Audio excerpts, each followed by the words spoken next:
And Rabbi say, I'm waiting the Kesicha tonight. As usual, it's like Rashi. You see a Rashi. It's a small Rashi. You read it, but you see the depth in every single Rashi. But really, there's the book that was published by Dale Carnegie, How to Win Friends and Influence People. It was a major hit. We spoke about it. Rosh Hashanah.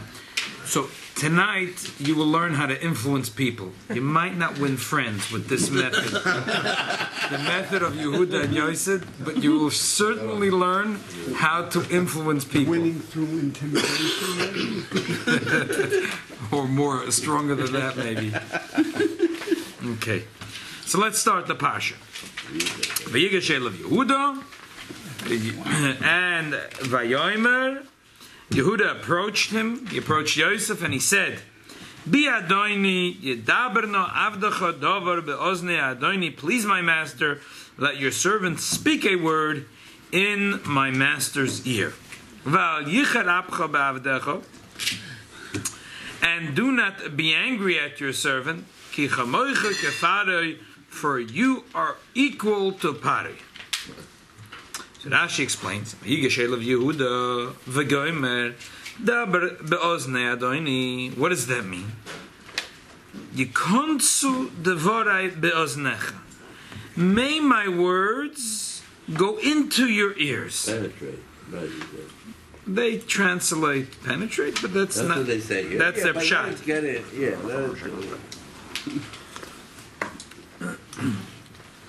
V'yichar apcha, and do not be angry.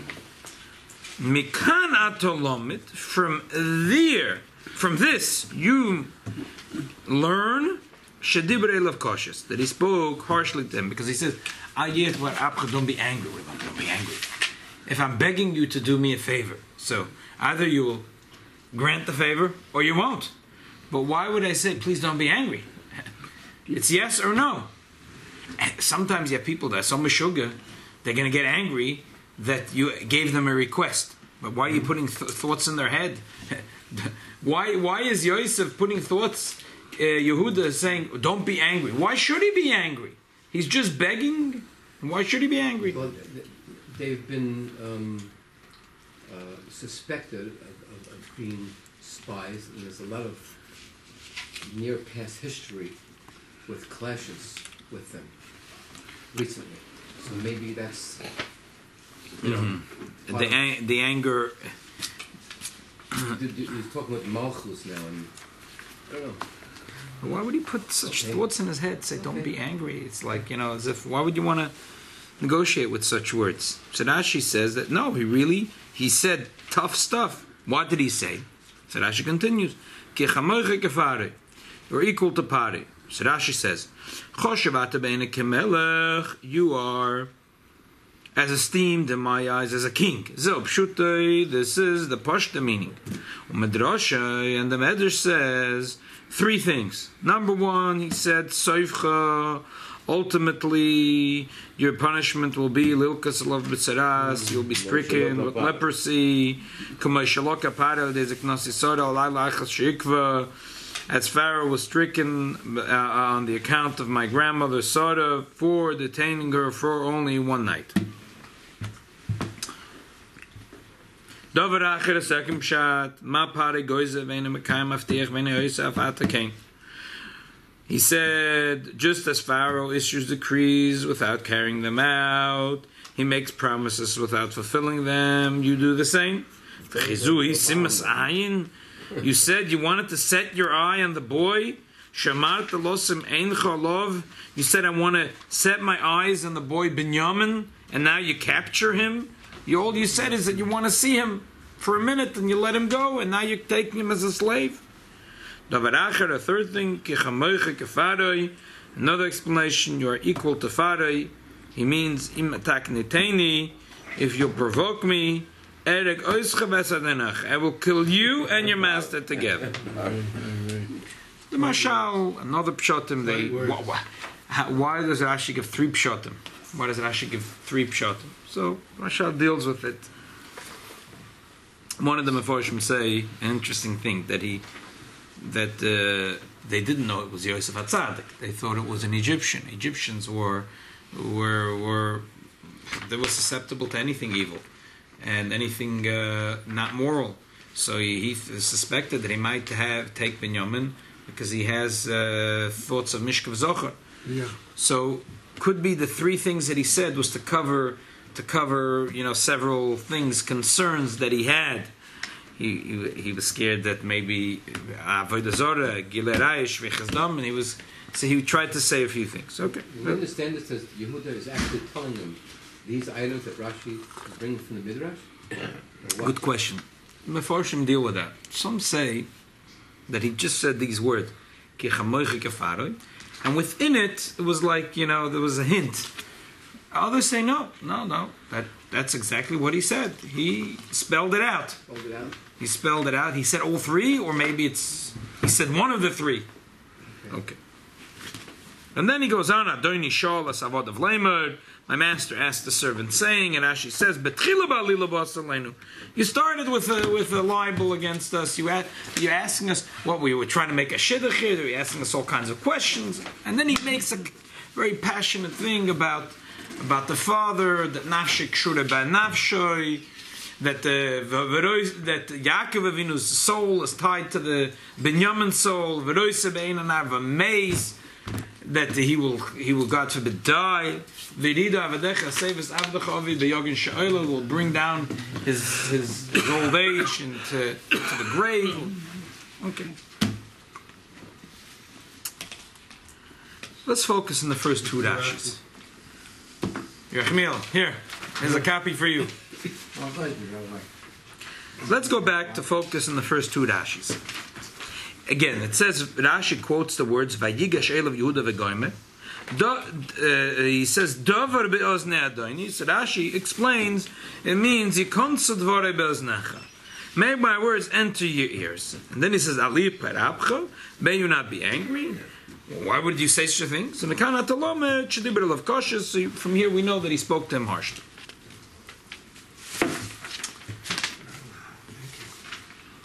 So turn the page where the commentaries are.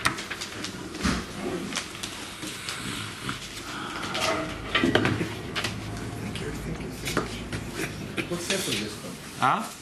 This is a wonderful chumash that has the 11 main commentaries on Rashi.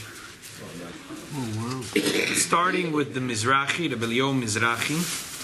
Mr. Azar is not here. He asked about who the Mizrahi is. So I was going to share the information tonight, but maybe we'll wait till Mr. Azar is here. Maybe next week. He's usually here to talk. Mizrahi was a fascinating person. But he was the first one that wrote a comprehensive commentary to defend Rashi against the questions of the Ramban.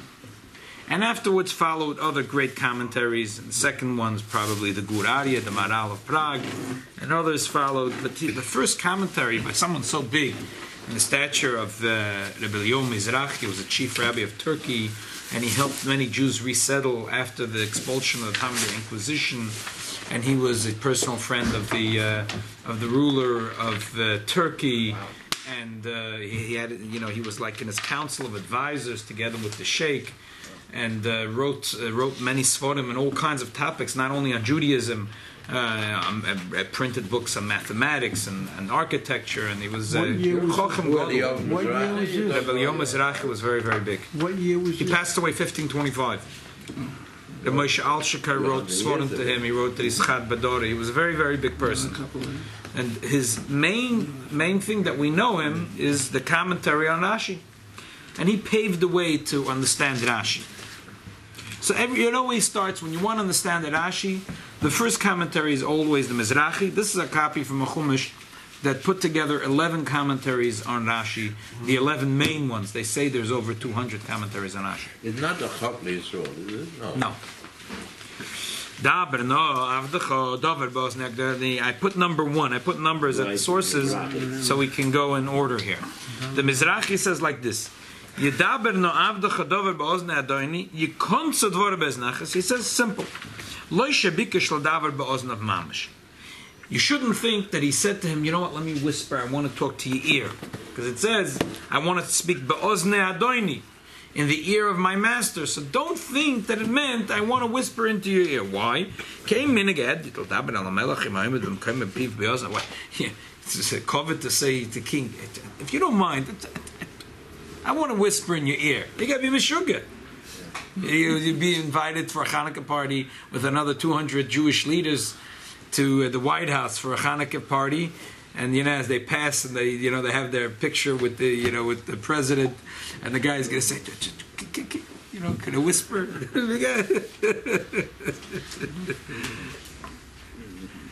The Secret Service will chap him by the hand and feet, and he'll be outside before he knows it. If they're there. So that's the pshat of the Mizrahi. The Guraria agrees. Number 2, the Maral says that he wanted to whisper in his ear. It's not respectful to speak this way to the king. Also, technically, it doesn't work in the pasuk. If you wanted to whisper, it should say be'oizen. She'ein medabren tachshnei aznaim ililchash be'oizen adam. If you want to say something, a secret, you say it in one ear, not in 2 ears. It says be'oznei. So so therefore, good. Now, Sifsei Chachamim number 3 is that Sifsei Chachamim says the same, but he adds a little more to it. No, Sifsei Chachamim is Reb Shapsi Bas. He was one of the chazonim in the choir I think it was in Frankfurt. He was a big Talmud Chochem, and he compiled. He's most Chumashim, if they won't have any of the commentaries, they'll have the Sifsei Chachamim, because he brings from the Mizrahi and from the that's the right. He very clear. He spoke through an interpreter. How can he speak to Yosef himself? So that was bothering Rashi. How could he speak into his ears? Obviously, the guy doesn't know his language. As far as they know, this guy doesn't know Hebrew. Okay. Now let's look at number 4. Maskelodov. Maskelodov, it says that Pirush number 1, number 2, number 3 is very sweet, but they're way off the mark. That just doesn't make sense. You have Simple. a background on him a little? Much later than the Mizrahi. No, I don't. Pirush Rashi. Blina the next time. Yekonsu dvore be'oznecha. The Maskell David says, that this Pirush Haram, the Muchnach L'Farish Ken She'ein Derech Hedit L'Daber Melech B'Piv Ba'oznav, that it doesn't make sense that you should whisper into the ear of the king. La'aniyas daiti achra mechila rabba. I want to ask forgiveness from the Maral and the Rabbi Yochanan Mizrahi, but what they said l'chayra doesn't make sense. Ein hechrich. The bekama mekoymes metzino loshon zeve ein mechuven lahem peh ba'oiz mamish. We find it so many times in the Torah. Kegon le'il, the parshyos Vayeda, Vayashkem Avi Melech. He stole a sword at night, right? So then that the Eibishter punished him at night, and then in the morning he woke up and he gathered all his servants. Vaydaber b'znei, he spoke in their ears and they all trembled. So it says Vaydaber is called Venim b'zneim. What do you think? He spoke into the ears of all of his servants that were standing there. His mouth was in their ears. Rashi said nothing. Why? Because it's obvious. It's obvious. Number 2, it says, what does it say there? He spoke in the ears of the Eibishter. Rashi doesn't say anything. Vayigash, for example, she should speak. Your maidservant will speak in your ear. Rashi doesn't say. Obviously, it doesn't mean. The Rebbe adds a simple raya even that a child would remember. It says when Avram Avinu spoke to Ephron, and Ephron replies, it was be'oznei b'nei ches. The Torah says it twice. When Avram speaks to Ephron, it was be'oznei b'nei ches, and when he answers, it was be'oznei b'nei ches. And Rashi says nothing. Obviously, Rashi says nothing because we know what it means. It means you're talking. So. What all of a sudden is bothering Rashi here? What does it mean be'oznei? You have to say le neche. Okay, so to understand this, to understand this. Actually, because it's interesting, the Rachaim here has an interesting pshat. The Rachaim was so bothered by this whole issue. He says that Rashi here is drash. It's not pshat. I give up. Usually he defends Rashi. He says, I give up. It's drash. It's not pshat. And he comes up with an interesting pshat. You know, the Gemara says in the beginning of Avodah Zarah Daf Yud, an interesting story about Ketia Bar Sholem. That was one of the Roman emperors hated the Jews. So he called a council of all of his advisors. And he said, if a person has a nima beragloi, in the bottom of his foot he has there's a piece of wood stuck in there, a splinter. So what should he do? Should he leave it there, or should he take it out and get rid of it? So in other words, this question was, the Jews are like the splinter and it's bothering him, he hates the Jews. Should he eradicate, get rid of the Jews? So they all said pe'echad, they said, yeah, for sure. Take it out and get rid of it, burn it. Kill the Jews. Come on, stop. So one guy got up, he said no. He says, he gave a whole thing, he said the world can't exist without the Jews, and if you're going to kill the Jews, you're going to be a Malchik Tia, your kingdom is going to fall apart. You know, they're the merchants, they're the salt of the land, and anyway, Jews have been spread all over the world. If you're going to try to kill them, anyway, not going to kill all of them. At the end, the king said, you won. But the klal is, someone that wins the king in public, he has to be killed. So he was going to be killed. So on the way, being killed, so the matrinissa, one of the women of the aristocracy, said, woe to the boat that came in to the harbor and didn't pay the tax. So he realized what she meant. You're going to be killed for saving the Jews, and you're not going to go into Olam Haba because you're not a Jew. So he took a knife and he made himself quickly a bris milah, and they killed him. I mean, as they were killing him, he said he's giving away all his wealth to the Bakiva and his Chavelev. Came out of a heavenly voice, and he said that this man is going straight to Olam Haba. And Rabbi HaKadosh cried. He said, "Yesh kohen olam b'sha'achas, v'yesh kohen olam b'kamashonim." Did he say it now? Yeah. That's why. So he said, yeah. He immediately went to Olam Haba. No, but that Gemara is what, Avodah Zarah? That's Avodah Zarah, Daf Yud, yeah. So says the Rachaim. So if he's going to win the debate with a king in public, that's it. He's going to go. He's going to end up in the same road with Ketia Bar Sholem. So he said, "Can I talk to you? I want to whisper." That's why Vayigash of Yehuda. He walked over. Usually, and you don't talk. You don't whisper into a king's ear. But he said, "Here's an exception." He says, "I have to talk to you because if I'm not, I'm going to talk in public. I'm going to get killed." Okay. How do you get even close to the king? That's interesting. It's interesting. We'll get back to this Orachaim, but obviously Rashi was not bothered by the Orachaim. The Orachaim is arguing here in Rashi, so we have to understand Rashi. So Mizrahi, Dugarari, the Sichos are trying to explain Rashi, and the Maskal Dod points out that it doesn't stand. It doesn't make sense. The Torah says so many times be'oznei. And Rashi never explains anything. All of a sudden, what's bothering Rashi today, that when Abigail speaks be'oznei melech, we understand she's not whispering be'oznei. What happened today all of a sudden that... okay. So the Rebbe says like this. Why would you say the word be'oznei when a person speaks? In general, why would you say be'oznei? There's always a reason. Be'oznei, there's always a reason. Because when Avram spoke to Ephron, be'oznei b'nei ches, obviously he wasn't whispering. In the contrary, he was making a public declaration. When Ephron replies, be'oznei b'nei ches, again, he wasn't whispering into his ear to Avram Avinu. It's the contrary. Avram Avinu knew that Ephron was a swindler. They're going to make a deal. They're going to shake hands. And then a few hours later, the guy is going to say, "Look, nothing ever happened. We never made it. You're bragging your wife. You're stealing my land." He's going to come pay him 400 shekels. No, we said 800 shekels. Wait a minute. I'm going to deal with this crook. He said, "All bnei ches, please sit around here. Everyone should be witness to the deal." That's a pshat. Be'oznei b'nei ches. That's why Avram spoke to him. Be'oznei b'nei ches. Why did he answer be'oznei b'nei ches? So you could say one of two reasons. Either, like the Gemara says, Kol ha-poisel b'mumay poisel. He suspects that anyone that does business like him. So he was getting a good shake here. He really shook Avraham Avinu out good.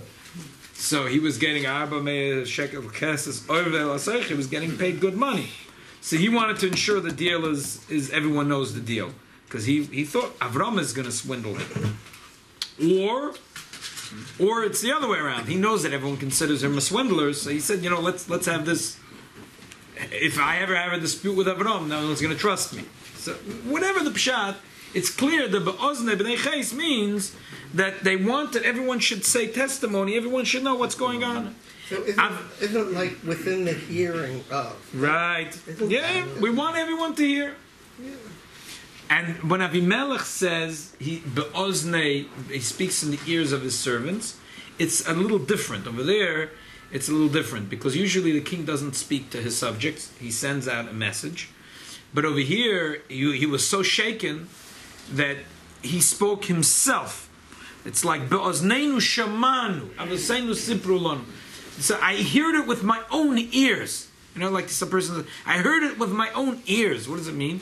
That I'm a witness to it. I heard it.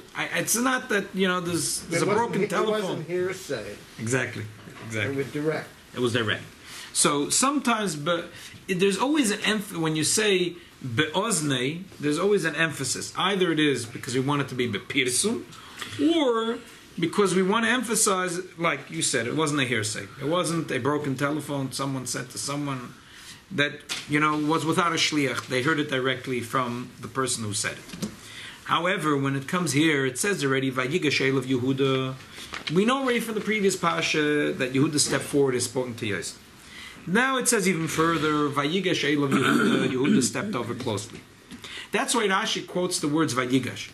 If it didn't say Vayigash of Yehuda, you might say, like the Ohr HaChaim HaKodesh, you might say that he didn't want to talk to him from far.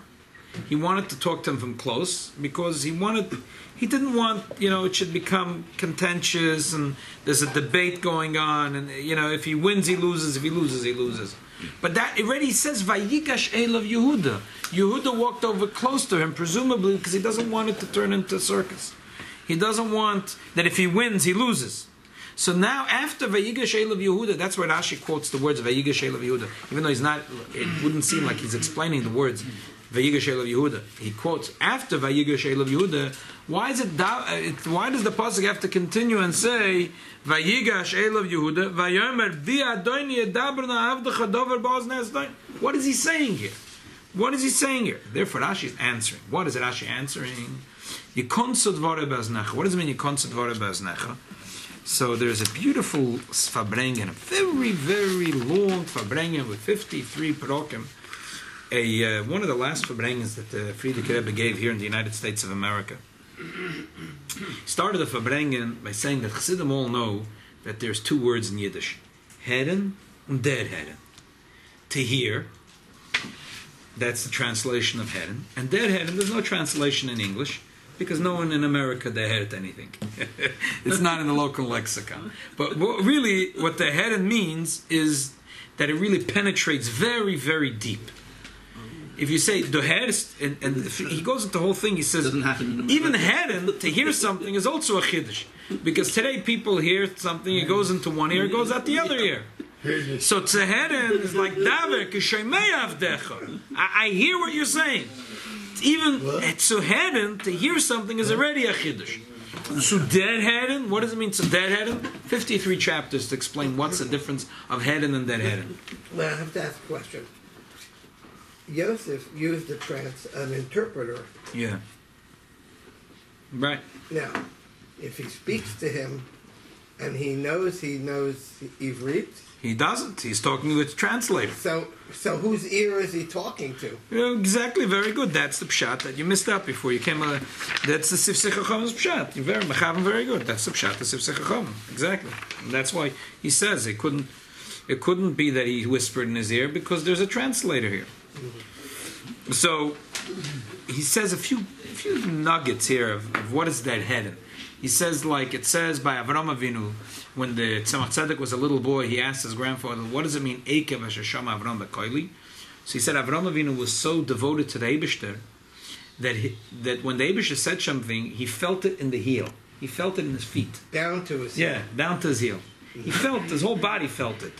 And he said his story, he said, my father was a boy and it was time for his bar mitzvah. So he asked his father what to do. So his father said the first thing is you have to learn the Zayd Shulchan Aruch. You have to learn the Shulchan Aruch.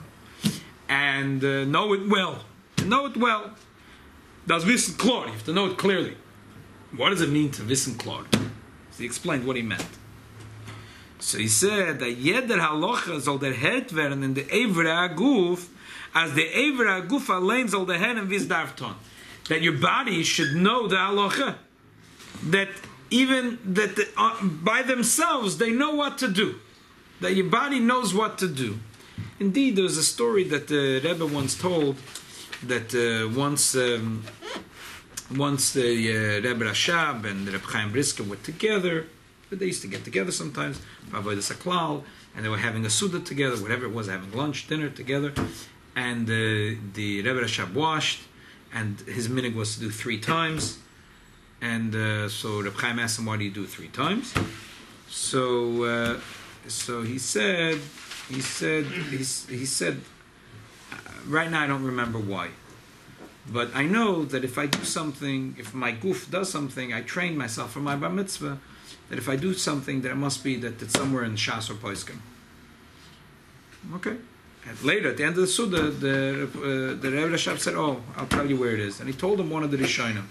Reb Chaim was like very taken by it. It was like, it was a Rishon, it was Mefurish. It was one of the Rishonim, but it was like very, he said, but that's what the Hedon means. The Hedon means that the father told the son, the Rebbe Marash said, that I want you to learn Shulchan Aruch, that your bones should know the halacha.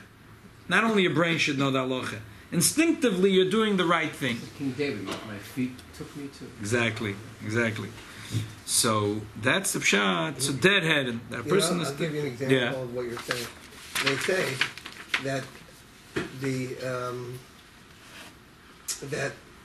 the Satmar Rav, when he was a little infant, just an infant, he had an instinctive understanding of certain things, so that his hands, I don't know if they touched apart. He did something that showed an understanding of the Shulchan Aruch, even though he was like that big. I mean, somehow that's the pshat. The bones of a tzaddik, every bone knows the Eibishter. So back to our conversation. What is he saying? He's saying, this thing is very important. I want my words, not only you should hear what I'm saying, I want them to penetrate. I want these to penetrate. And then he continues. The pasuk says that he says, Yedaber na'avdecha daber. Yedaber. What does it mean Yedaber? Again, so the first Rashi is simply bothered by why does it have to say Ba'oznei Adoni? Usually Ba'oznei means something, but over here it's meaningless. So by the Bnei Ches, we want everyone to be witness about what's going on. Or by Avimelech, we want to say that he heard it directly. But over here it says Vayigash Elav Yehuda. So the Ba'oznei is he's trying to say, please try to connect to what I'm saying. Not only hear what I'm saying, try to feel what I'm saying. Try to feel the pain of an old father who loves his son, and he will not see his son back, and he will die. And then that's why the pasuk says Yedaber no. Usually Yedaber, Rashi says a klal. Yedaber always means loshen kosher. Yeah. Always Rashi says Yedaber always means loshen kosher. The era. Right. Rashi says it many times. Rashi says anytime it says Amira is loshen raka, soft. Dibur is loshen kosher, is rough. It says Ve'edaber Hashem al Moshe leich reid kishiches amcha. Rashi says loshen kushi, koishihu. It says Ve'edaber Aaron when he spoke to his brother. He says Ein dibur loshen az.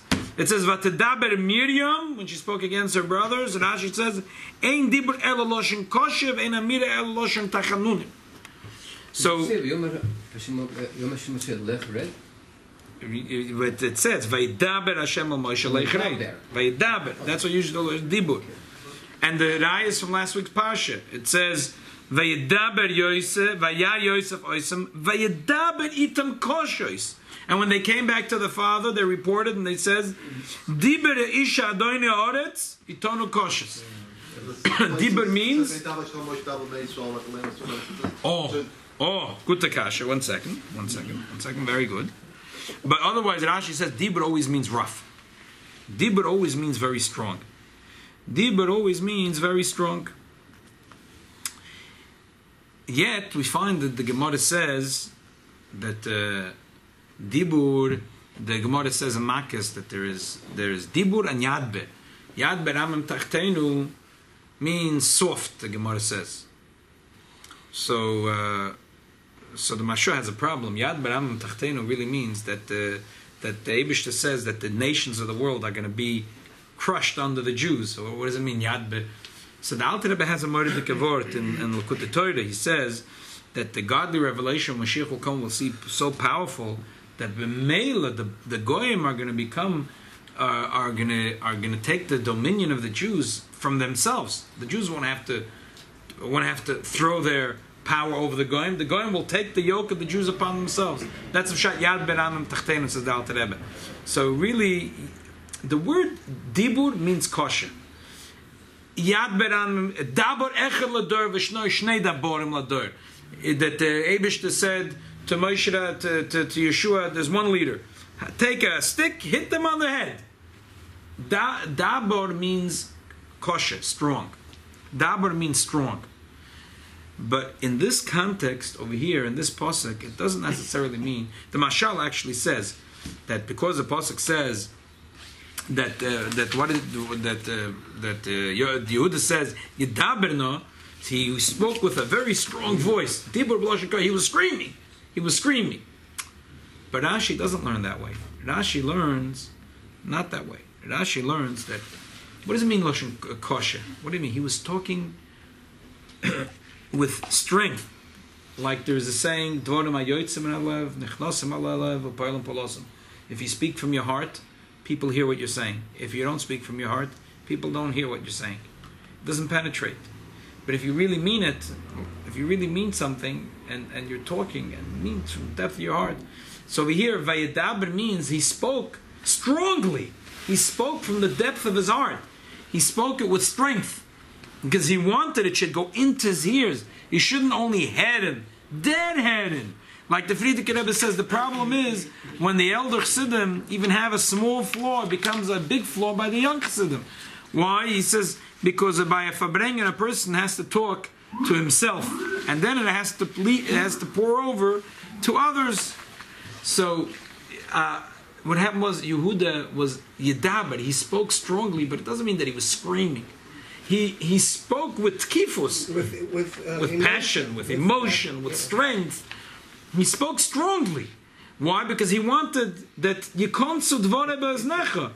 Go from heart to heart. It should go from heart to heart. Exactly. By the way, many years ago when I worked as a fundraiser for UJA, so I asked one of the top fundraisers in the country what was his secret for success.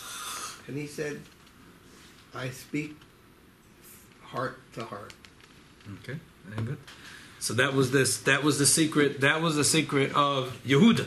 Yehuda Yedaber. He was a malchus. He was a king. He took over the. Right, but over here, kosher doesn't mean. And Rebbe points out an interesting Rashi. There's a fascinating Rashi. It says that for 38 years the Eibishter didn't speak to Moshe Rabbeinu b'loshen chiba, and the Rashi says, it's a Rashi in Dvorim Beis Yud Zayin. It says Vayidaber Hashem Elai Leimer. He says, and for 38 years the Eibishter didn't speak b'loshen dibur. He didn't speak b'loshen dibur for 38 years. So all the commentaries say, hey, well, wait a minute. Dibur means lashon kosher.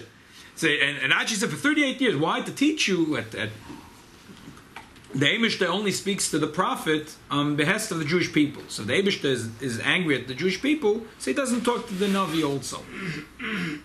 But now, after 38 years, so all of a sudden, Vayidaber Hashem elai leimer, go into the land. So all the commentaries say, what do you mean? Vayidaber means Loshen kosher. So they say, no. Vayidaber means kosher. But it doesn't mean negative. It could mean kosher, it could mean negative, it could mean positive. It's when you like someone, you speak emphatically to them. Amira, is you're far in the 10th floor, you scream a command down to the 10th floor, go, go do something. When you like someone, you walk over, you look them in the face, you speak to them, you speak emphatically to them. You don't waste your breath on Amashigana to someone you don't care for. So dibur means loshen kosher, but it doesn't mean negative necessarily. So therefore, in this pasuk, that's why Rashi continues and he says, when it says further, "Vayichar apcha ba'avdecha," don't be angry. Rashi says, "Mikana telomed shediber elav kosher." From here you learn that he must have said nasty, tough things to him, but he doesn't. That's the chidush. Rashi says, "Mikana telomed." From here you learn it, because earlier in the pasuk when he says, "Yedaber na'avdecha davar ba'oznei adoni," you can't say that he spoke to him dvarim koshim, that he spoke to him roughly, and that he said, "I'll kill you and your master together." That your master had leprosy, and if you're going to steal my brother, you're going to have leprosy. No, forget. From the beginning words of the pasuk, when it says, "Be'oznei adoni," means I want you should deadhead, and it should go into your ears. You should feel it. You should feel my father's pain, and that's why Yedaberna means he spoke with passion. He spoke strongly. But later in the pasuk, when it says "V'al yichar apcha ba'adecha," that's what Rashi says mikana talomid. From here you learn that he said to him very strong things, like "I'm going to kill you and your master together," but not because usually the word dibur means loshen kosher. But Rashi says no. Here dibur doesn't mean a negative thing. But later in the pasuk, when it says "Al yichar apcha," that's the place we learn that dibur olav kosher. He made him hear it intently, and he said, if you don't listen to me, this is going to happen to you. Yeah. Mordecai thing says that Mordecai Shaykh is to Chanukah. What's the connection to Chanukah? Connection to Chanukah is very simple. Connection to Chanukah is like this: that you want to influence someone. So if you're going to talk softly, you can always later revert. If the good cop doesn't work, the bad cop kicks in. But if you're going to start rough, you can't revert later to try to negotiate with someone. Yeah. You can always try to start nice. If nice doesn't work, You go rough. then you can go rough. But you can't start rough and then go nice. Here, he starts off the first few words. He's talking very passionately, and he says, "I wanted to go into your ears." And right away he says, "I'm going to kill you. I'm going to kill Pare." What do you think is going to happen here? You're starting way too rough. Why don't you take it easy? So Zok the Rebbe, there's the saying, the Welt Zok, das tut weh schreit man. When it hurts, you scream. When it comes to negotiating money, when it comes to business, when it comes to comfort, when it comes to leisure, so you try to negotiate. The best way to start negotiating is easy. Let the other person speak, hear what the other guy has to say. Try to resolve it easy. But when it comes to something what's negeya be'etzem hanefesh, it's not about kovid, it's not about money, it's not about honor, it's not about recognition. This is negeya etzem hanefesh. The boy, it's my father's life. I'm connected to this boy. So all of a sudden, you don't think about cheshbonis. So the same thing. The same thing the lesson that we have to take from this is like this: that when it comes to the spiritual well-being of a Jewish kid, and if it's so, you shouldn't say, "Look, there's Jews that are nebach, there's intermarriage, and there's Yidden that are nebach, not sending their kids to yeshivas." So we have to have a committee, and the committee has to think about, the history of Jewish people, and take a survey, and then they'll make another committee, and they'll think about it, and they'll see what we can do. A Yid has to scream Gewalt. It's pikuach nefesh. The Binyamin is being taken away, so we have to. They're like Yehuda, and you know what? Yehuda was right when he gave such a geshrei and he spoke so passionately. It really worked. It went from his heart, and Yosef couldn't hold back, and it even affected Paroi, and they gave them B'meit Avaretz, they gave them Goshen, and then Yehuda, they were able to send down to open up a yeshiva. The Bnei Barak, and an uncle was very friendly with there was a Rebbe, not a big chassidus, Machnovke Rebbe. He was a Bavrom Yeshua Heschel Tversky. He didn't have a big following because he started late. He got into the business late. He got to Israel in 1964 from Russia. All the Rebbes were already set up. Shop was already, business was going on for a long time. He was a very choshev person. Jokes aside, he was a second Rebbe as he took over after his father. He took over from his father. He was stuck behind the Iron Curtain. At one point, the Soviets offered him that he should be the chief rabbi of the USSR. What was their cheshbon? It's simple. I mean, they didn't lose. His choshev name was not lost on them. It was not lost on them. About Avrom, Yeshua, Heschel, Tversky. It's a choshev from the choshevs to yichis and all the Rebbe sheyichis. First cousin to every Rebbe in America. And his name, he was a big person. He was a big Talmid Chacham too. So it's like the Soviets was what do you have? You have a couple of modern rabbis in America. We have a chief rabbi as a Rebbe. The Machnovke Rebbe is a chief rabbi. Yeah. He wasn't going to play game with them. He wasn't interested.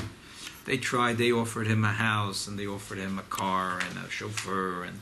We're talking about the Yid was starving, he had no food on his table. He was a parasite, right? So he had no food, Pasha no food. And the Soyim was Moededik. No food on the table. No, he wasn't interested. Finally, they called him to Petersburg. He was meeting the minister of culture.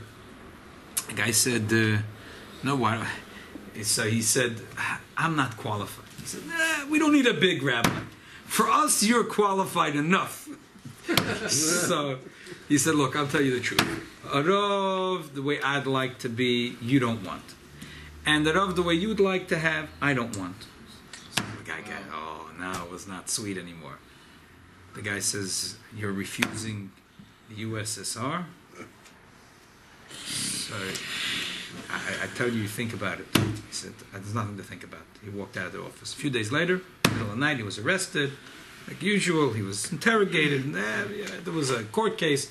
It was all staged, and he was sent to Siberia for 5 years. For how long? 5 years. So he comes to Siberia, and there was the first Shabbos that he was there. He has to report to the office. So he gets the KGB office, and they say he has to sign some documents. He said, no problem. I'll come tonight to Shabbos. Shabbos, I can't sign any documents. They said, are you crazy? So so they grabbed him and they took him to this chief honcho, the nachalnik, and the guy says, "You sign right now." Or he pulls out a gun. Otherwise, I shoot you. The guy, he pulled open the shirt. He says, "Shoot!" He points to his heart. He says, "Shoot right now! Shoot right now!" The guy tries to shoot once, Segesh, twice, Segesh, third time. The fourth time, the bullet went, but it hit the wrong person. What happened? The fourth time it hit one of the soldiers. Wow! It hit one of the soldiers? Yeah, instead of the Rebbe, it hit one of the soldiers. Wow. Really? So the guy put down the gun and he says, Rebbe, Zayt Mech Moichel, I'm also a Jew. What can I do for you? So he said, yeah, you can get me candles. I need to have candles for Hanukkah. Wow. And that was it. And so he had a friend in Siberia who helped him out to get him a shofar. Yeah, one of his, there's a Lovdacha Be'emes, a Sefer Lovdacha Be'emes. Did he become a chassid of it? I don't know if he became a chassid, but you see, that's the story of Hanukkah really. That there was on the Rebbe's Marsov. Oh wow! Well, I don't know. The bottle is the bottle is the Rebbe's. So really, bottle. This is the Rebbe's big thing. How do you influence another Yid? That's how Matisyo did it. So who wants a little bit? L'chaim. Matisyo said there's a very few Jews, but when they had Mesidas Nefesh and they meant it from their heart, all the Yidden were influenced. And then there was the big miracle, but the big miracle was that the Jews were influenced. There were so few Jews. There were unfortunately so many Misyavnim. But the Mesidus Nefesh of the Matisyo and his sons influenced the Jews. Like Yehuda. Yeah, Tazoy. So B'meila, that says the Rebbe, that's the way to do it. That's the way to do it. The way to influence another Yid is when he sees that it comes out of the heart. A Yid speaks Yedaber, Diburim, and he constant Dvoribez Nechos, so then it goes in. And that's when a Yid, what's Negea Ben Nefesh, and a Yid screams and it hurts like Yehuda, that's how you influence another Jew. And that's how Yehuda influenced Yosef. That's how we're going to influence. Also, when we speak to the Rebbeinu Shalom, we can't talk softly. We have to talk passionately with the Rebbeinu Shalom. We have to demand. And we demand passionately, the Rebbeinu Shalom listens. So the Eibusha should help. We should demand passionately the ultimate redemption from all of our tzores. The Eibusha should listen to us. Mashiach now.